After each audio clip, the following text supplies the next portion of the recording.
Olá pessoal, tudo bem?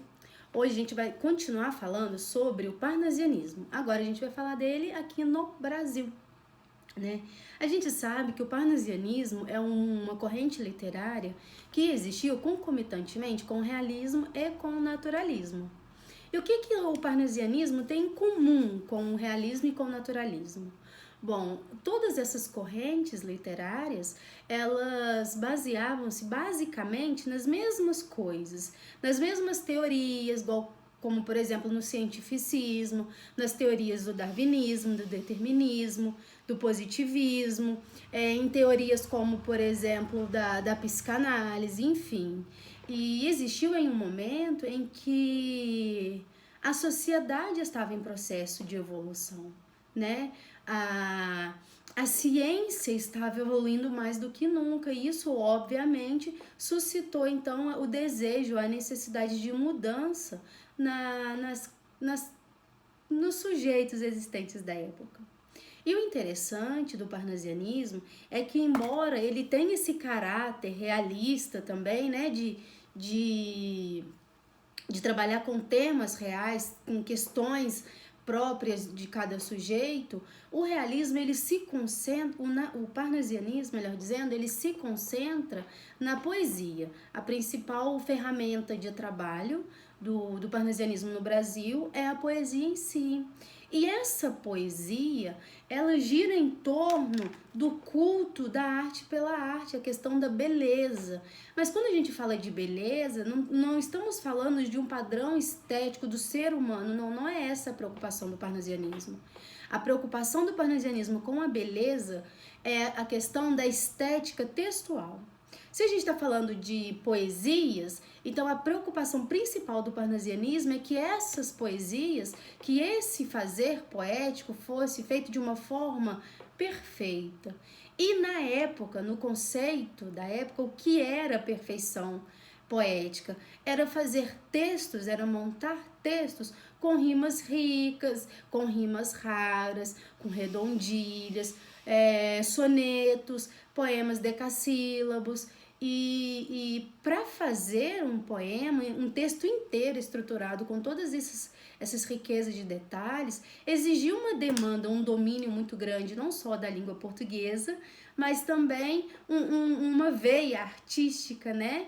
E o interessante do parnasianismo é que ele, ele tem três representantes principais no Brasil.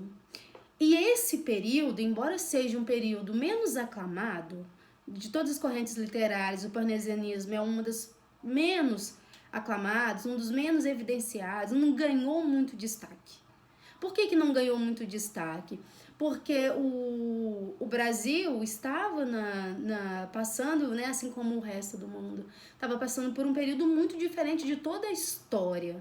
E o Brasil estava abordando temas importantíssimos, como, por exemplo, a abolição da escravatura, a evolução política, essas coisas. Então, o público estava concentrado com coisas mais importantes, por assim dizer. No entanto, o que a gente não pode esquecer é que, embora tenha ganhado menos destaque, o parnasianismo foi extremamente importante. Por quê? Porque ele surgiu ele viveu numa época, num período em que as famílias brasileiras, né, eram sustentadas, o entretenimento era sustentado pelas poesias, pela declamação dessas poesias. Então, o parnasianismo ele levou muita felicidade aos lares dos brasileiros. Né? Era a maneira como as pessoas tinham para se expressar, para se identificar em outras obras e também para se entreter, né? Para conquistar as garotas e por aí vai. Então a poesia ela teve um espaço muito importante na história. E esse espaço ele está ficando cada vez mais distante porque nós estamos cometendo um erro gravíssimo de não sustentar, né? De não sustentar a importância da poesia. Eu, por exemplo, não sei fazer um poema. Manda fazer qualquer texto, mas um poema eu não consigo, eu não tenho habilidade, eu não sei fazer. E ainda que saia alguma obra, eu não consigo gostar daquilo. Por quê? Porque a gente vive numa cultura que que não suscita em nós esse desejo, né, de fazer poesias, de trabalhar com esse estilo de escrita. Isso nem cai no vestibular. No vestibular não pede para um aluno montar um poema, não pede. Pede para ele fazer qualquer texto, mas um poema não. O que é uma pena, né? Porque é um estilo textual muito bonito, muito rico, por assim dizer. Ouso dizer que, dependendo da situação, é muito mais difícil fazer um poema do que um texto dissertativo argumentativo. Se o poema fosse um poema parnasiano, é muito mais difícil, gente. 1000 vezes mais difícil que fazer um texto dissertativo argumentativo. Tá bom? E nós temos no parnasianismo 3 grandes representantes brasileiros.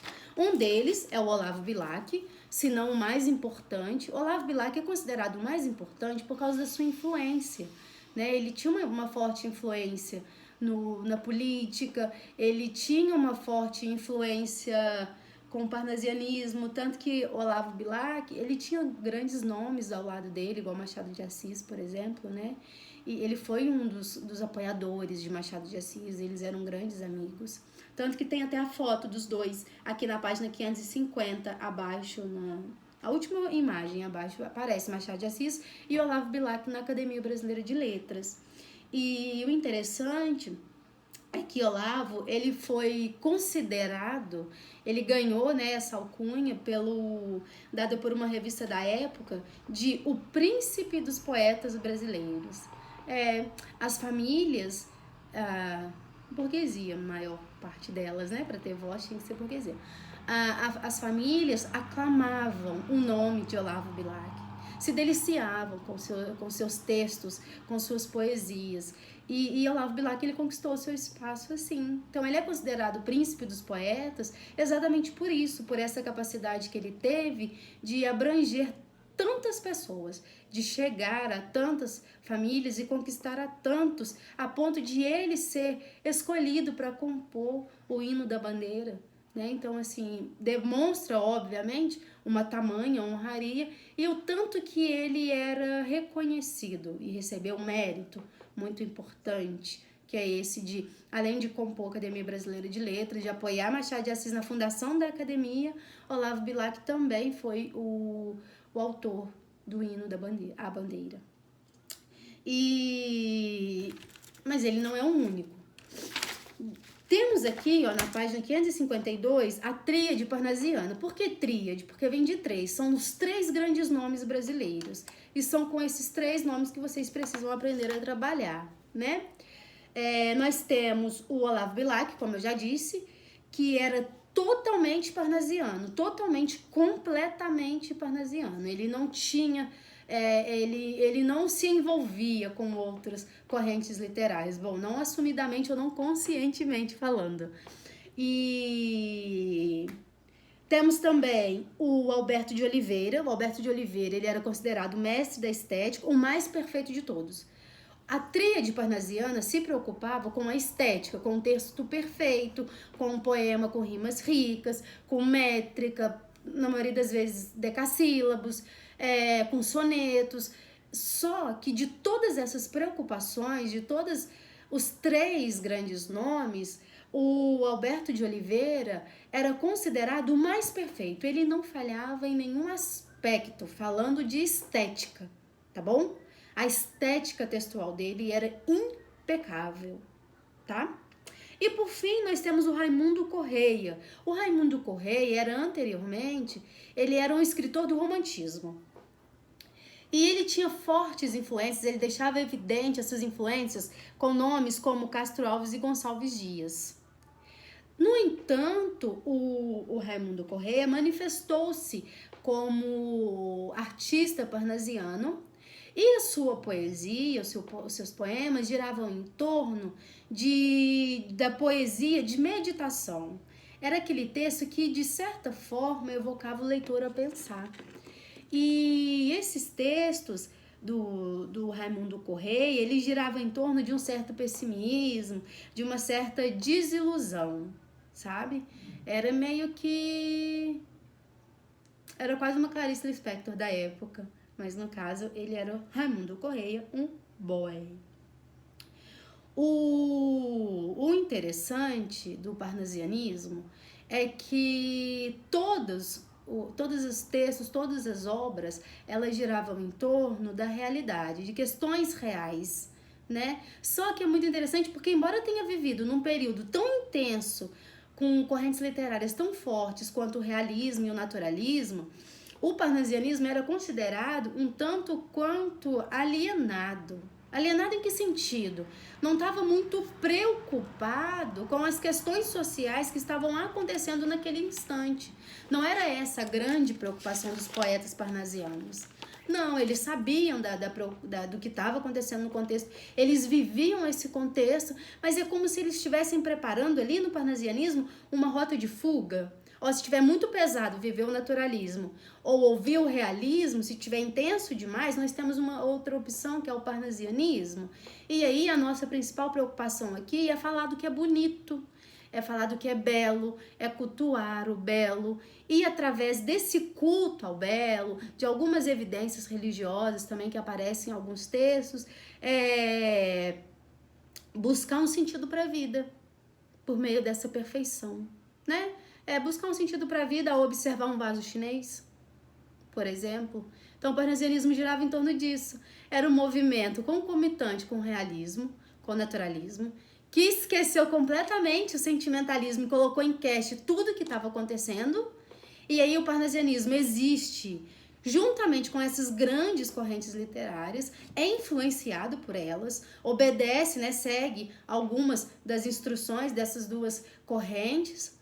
Porém, ele não mergulha fundo o bastante no realismo, muito menos no naturalismo. Ele mergulha raso, aproveita o que dá para aproveitar, fala, não, tá pesado demais, eu vou dar uma facilitada.